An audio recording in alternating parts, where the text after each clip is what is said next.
Hello दोस्तों, स्वागत है आपका आज की इस वीडियो में। आज मैं आपको चैप्टर 1 पढ़ाने वाली हूँ। ऑलरेडी मैंने आपको इंट्रोडक्शन दे दिया था। चलिए आगे बढ़ते हैं। तो सबसे पहला जो टॉपिक जो हमको समझना है वो है मीनिंग ऑफ इकोनॉमिक्स, यानी कि इकोनॉमिक्स का मतलब क्या है। एक जनरल सा मतलब तो आपको समझना पड़ेगा ना। तो देखिए, इंडियन थॉट के हिसाब से देखें तो इकोनॉमिक्स जो वर्ड है ना, इसको हिंदी में अर्थशास्त्र बोला जाता है। ठीक है, और अर्थशास्त्र का मतलब होता है पर्पस या फिर गोल। तो अगर हम अपने इंडियन थॉट के हिसाब से देखें तो इकोनॉमिक्स का डेफिनेशन बन के आता है कि इकोनॉमिक्स एक ऐसा साइंस है जो हमको हमारे लाइफ के पर्पस की तरफ लेके जाता है। मतलब एक ऐसा साइंस जो हमको हमारे जीवन का पर्पस बताए, हमें हमारे जीवन का बेनिफिट बताए, वो है इकोनॉमिक्स। ठीक है, ओके। वेस्टर्न थॉट के हिसाब से देखा जाए तो ये जो शब्द है इकोनॉमिक्स, ये ओइकोनोमोस नाम के एक शब्द से डिराइव हुआ है। एंड ओइकोनोमोस का मतलब होता है मैनेजमेंट ऑफ हाउस होल्ड। तो हाउस होल्ड को कैसे मैनेज करा जाता है, इसको आप इकोनॉमिक्स कह सकते हैं। ठीक है, तो आई होप आपको ये दोनों क्लियर होगा। अब हम इन एक एक को थोड़ा डिटेल में देखेंगे, जूम आउट करके देखेंगे। ठीक है, ओके। तो हमारा सेकंड टॉपिक आता है इकोनॉमिक्स इन इंडियन थॉट। ठीक है, तो वो हम समझते हैं कि भाई हमारे इंडिया में इकोनॉमिक्स के रिलेटेड क्या क्या चीज़ें बोली गई थी या क्या क्या चीज़ें आज भी बोली जाती हैं। तो सबसे पहले तो कौन कौन सी वो चीज़ें हैं जो इकोनॉमिक्स के अंदर आती हैं। So the activities done for the purpose of earth comes under economics. देखिए, अर्थ का मतलब होता है वेल्थ क्रिएशन, मतलब कि आप जो भी काम करते हो पैसे कमाने के लिए, वो सारा कुछ इकोनॉमिक्स के अंदर आता है। समझ आया? बड़े ही आसान शब्द में मैंने बोला है, ध्यान से सुनना। जो भी काम आप करते हो पैसे कमाने के लिए, वो सारा काम इकोनॉमिक्स के अंडर में आता है। समझ आया? ओके। अब हम देखते हैं कि कौटिल्य, जिनको चाणक्य भी बोला जाता है, उन्होंने क्या कहा था भाई इकोनॉमिक्स के बारे में। तो देखिए, इन्होंने कहा था the intention of human being is artha, मतलब कि एक इंसान का जो इंटेंशन है वो धन कमाना है, यानी कि अर्थ, वेल्थ कमाना है। The piece of land which has human settlement is artha, वो इंसान जहाँ पे रहता है उस ज़मीन को अर्थ बोला जाता है।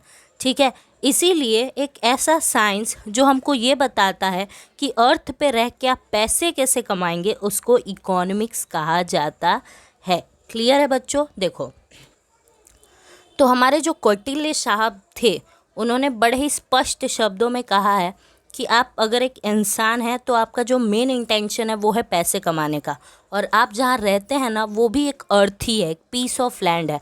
तो आप इस धरती पे रह के कैसे पैसे कमा सकते हो, उसको कहा जाता है इकोनॉमिक्स। ठीक है, ओके। अब हम ज़रा वेस्टर्न साइड में जाएंगे कि इसको इकोनॉमिक्स को वेस्ट साइड में क्या बोला गया है और किसने क्या डेफिनेशन देके इसके बारे में हमें समझाया है। ओके, तो सबसे पहले जो इंसान थे वो है एडम स्मिथ। तो इन्होंने क्या कहा है, इन्होंने कहा है economics is the study of nature and causes of wealth of nation. तो ये कहते हैं इकोनॉमिक्स एक ऐसी पढ़ाई है जिसमें हम ये पढ़ते हैं कि किसी भी देश का जो धन है वो आया कैसे और वो कैसा धन है। मतलब अगर कोई नेशन है जो बहुत ज़्यादा रिच है तो हमको समझना पड़ेगा कि आखिर वो पैसे आए कहाँ से, क्या काम करा होगा उन्होंने, क्या पॉलिसीज़ अपनाई, कौन कौन से वर्क अंडर में उन्होंने लिए, कितना सारा वेल्थ आ गया। ये सब को समझना, इसको इकोनॉमिक्स कहा जाता है एडम स्मिथ के हिसाब से। ठीक है, इसके बाद आए अल्फ्रेड मार्शल। अब इन्होंने क्या कहा, तो इन्होंने कहा economics as the study of everyday activities of human being and seeks to explain how well being is attained from material consumption. तो इन्होंने ये कहा कि इकोनॉमिक्स का भाई मतलब बड़ा ही सिंपल है। ह्यूमन बीइंग जो है वो एवरीडे कुछ ना कुछ एक्टिविटी करता रहता है और कोई ना कोई वो मटेरियल भी कंज्यूम करके अपना सेटिस्फाई होता रहता है।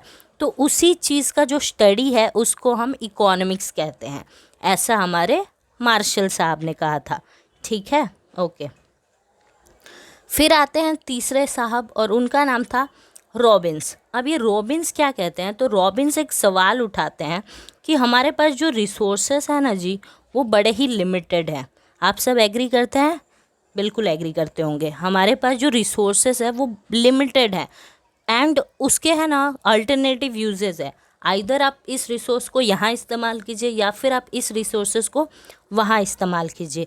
लेकिन रिसोर्सेस को इस्तेमाल ही क्यों करना है भाई? रिसोर्सेस को इस्तेमाल करना पड़ेगा क्योंकि जो इंसान है ना, उनकी जो नीड्स हैं, उनके जो वांट्स हैं, वो अनलिमिटेड है, ख़त्म ही नहीं हो रहा है। तो बस उसी नीड को सेटिस्फाई करने के लिए हमारे पास जो लिमिटेड रिसोर्सेस है, हमको उसको अच्छे से इस्तेमाल करना पड़ेगा, और यही है इकोनॉमिक्स, ऐसा रॉबिन साहब कहते हैं।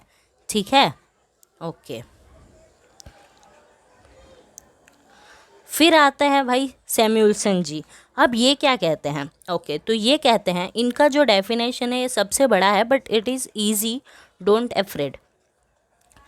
ये कहते हैं economics is the study of how people end up choosing with or without the use of money to employ scarce productive resource that could have alternative uses to produce various commodities over time and distributing them for consumption now or in future among various persons in society। तो कहीं ना कहीं ये भी resources की ही बात कर रहे हैं।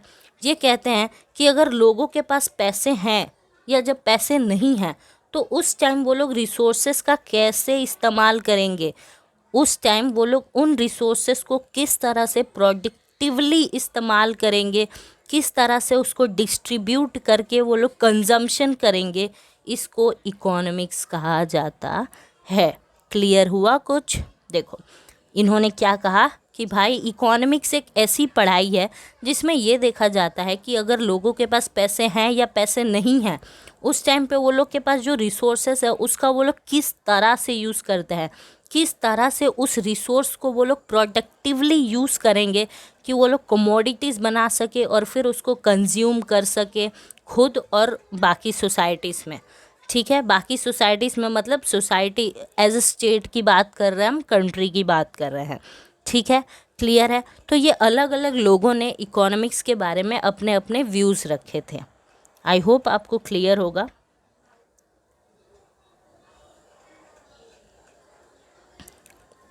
फिर आता है चौथा topic, what is economic activity and what is non economic activity. देखिए, जो भी काम आप इसलिए कर रहे हैं कि आपको बदले में पैसे मिलेगा, उसको इकोनॉमिक एक्टिविटी बोलते हैं। ठीक है, यहाँ पे एक्सचेंज और कॉस्ट दोनों इन्वॉल्व होते हैं। मतलब मैं कुछ आपको बदले में दूंगी और आप मेरे को कुछ बदले में दोगे। अब एग्ज़ाम्पल है डॉक्टर सर्विस। फॉर एग्ज़ाम्पल, अगर मेरे को कोई बीमारी हुई तो मैं डॉक्टर के पास जाऊंगी तो मैं उससे क्या दूंगी? फ़ीस दूंगी। ठीक है, मैंने पैसे दिया और वो बदले में अपनी सर्विस देते हैं। तो यहाँ पर डॉक्टर ने काम इसलिए किया क्योंकि उनको बदले में पैसे मिलने वाला था। तो ऐसी एक्टिविटी जो करने के बाद आपको पैसे मिलेंगे या फिर आप वो काम ही इसी इंटेंशन से करते हो कि पैसे मिलने वाले हैं, उस काम को इकोनॉमिक एक्टिविटी कहा जाता है। ठीक है, और वही दूसरी तरफ नॉन इकोनॉमिक एक्टिविटी मतलब क्या? ऐसी एक्टिविटी जो ऐसे ही की जाती है। ठीक है, यहाँ पे हमारा कोई पर्पस नहीं होता है कि हमको कोई फ़ायदा चाहिए, कोई पैसा चाहिए, कुछ यहाँ पे हमारा ऐसा इरादा नहीं रहता है। यहाँ पे ये बात नहीं होती है कि आप मेरे को कुछ बदले में दो, मैं आपको कुछ बदले में दूँ, ऐसा कुछ भी नहीं होता है।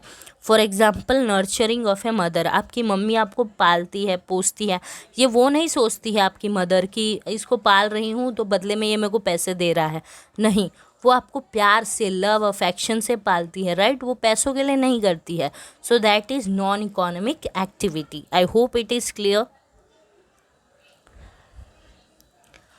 Now the most important topic is the difference between microeconomics and macroeconomics। Microeconomics क्या होता है और मैक्रोइकोनॉमिक्स क्या होता है, ये हमको समझना पड़ेगा। बहुत सारे बच्चे इसमें कंफ्यूज रहते हैं।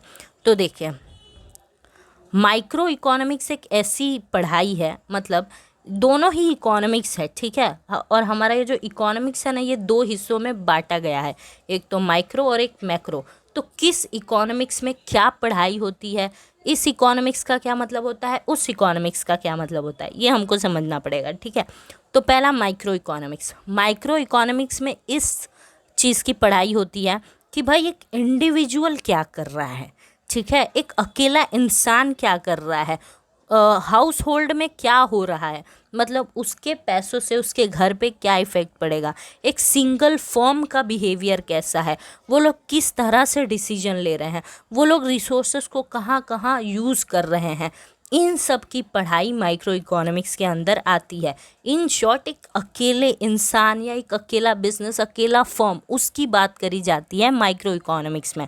जबकि जो मैक्रो इकोनॉमिक्स होता है, यहाँ पे पूरे देश की बात करी जाती है, इकोनॉमी इन टोटल, हमारे देश में कौन सा काम हो रहा है उसको एनालाइज करना, उसको परफॉर्म करना, ये सब आता है मैक्रो इकोनॉमिक्स में, ठीक है। यहाँ पे देखो हम मार्केट की बात करते हैं, गुड्स एंड सर्विसेज की बात करते हैं, इकोनॉमिक्स इश्यूज़ की बात करते हैं। जबकि यहाँ पे हम क्या कंप्राइज, मतलब यहाँ पे हम क्या क्या देखते हैं भाई, हम जीडीपी देख रहे हैं, अनएम्प्लॉयमेंट के बारे में देख रहे हैं, इन्फ्लेशन, महंगाई, कितना ग्रोथ रेट हुआ, हम ये सब देख रहे हैं। ये जो माइक्रो इकोनॉमिक्स है ये इंटरनल इशू को ही कवर करता है, जबकि ये मैक्रो इकोनॉमिक्स एक्सटर्नल इश्यूज़ को भी कवर करता है, ठीक है। अब इसमें कौन कौन से इश्यूज़ के साथ हम डील करते हैं, तो भाई डिमांड का कॉन्सेप्ट आ गया, सप्लाई का कॉन्सेप्ट आ गया, प्राइसिंग का कॉन्सेप्ट आ गया, प्रोडक्शन, कंजम्पशन, ये सारे जो टॉपिक्स आते हैं वो सब आप पढ़ते हो माइक्रो इकोनॉमिक्स में। जबकि मैक्रो इकोनॉमिक्स में आप पढ़ते हो नेशनल इनकम के बारे में, distribution, employment, price level, money and more. So in short 11th standard में आप जो कुछ भी पढ़ रहे हो वो सब माइक्रो इकोनॉमिक्स है, एंड जो 12th में आप पढ़ोगे वो सब मैक्रो इकोनॉमिक है। ये एग्ज़ाम के व्यू से बहुत ज़्यादा इम्पॉर्टेंट है, तो इसको अच्छे से प्रिपेयर कर लेना। आई होप आपको सब कुछ अच्छे से समझ आया है। अगर आपको ये मेरे नोट्स चाहिए ना तो मेरे को कमेंट कर दो, आई विल टेल यू कि what to do if you need this notes. Okay, if you want this notes I will tell you the procedure, just comment, and if you have any doubt you can comment that also. Okay, so I hope everything is clear. Thank you so much for watching. I hope this helped. Bye bye, take care, study well.